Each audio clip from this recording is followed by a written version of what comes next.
தெரியல நிஷா, எனக்கு யாருன்னே தெரியல. ஆனா பார்க்க பாவமா இருக்காங்க.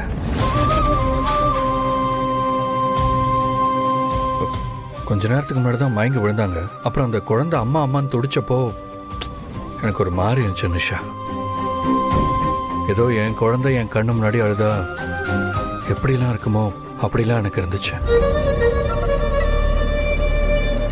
ஆதி சில்யா, இது ஹாஸ்பிட்டல்.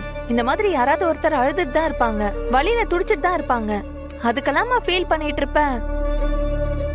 அதுவும் இல்லாம நீ ஏற்கனவே வீக்கான ஆளு, சென்டிமெண்டல் வேற.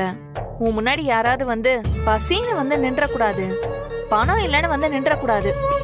உடனே நீ வல்லெல்லாம் மாறிடுவ. அதான் யாருன்னே தெரியாத ஒரு பொண்ணை பார்த்ததும் உனக்கு அப்படி ஃபீல் ஆயிருக்குன்னு நினைக்கிறேன். அதுக்கு பேர் வள்ளல் இல்ல, மனுஷன். அதுவும் இல்லாம எல்லாரையும் பார்த்தா இப்படி நமக்கு தோணாது. அவங்களுக்கும் நமக்கும் ஏதோ ஒரு வகையில சம்பந்தம் இருந்தாதான் இப்படிலாம் தோணும். ஏய், என்ன உளறிட்டு இருக்க? அந்த பொண்ணு யாருன்னே தெரியல, அவளுக்கும் உனக்கும் என்ன சம்பந்தம் இருக்க போகுது? நான் அந்த அர்த்தத்துல சொல்லல. எனக்கு அந்த பொண்ணையும் குழந்தையும் பார்க்கும்போது எங்க அம்மாவையும் என்னையும் பார்த்தது மாதிரி இருந்துச்சு. எங்க அம்மா அப்படித்தான்.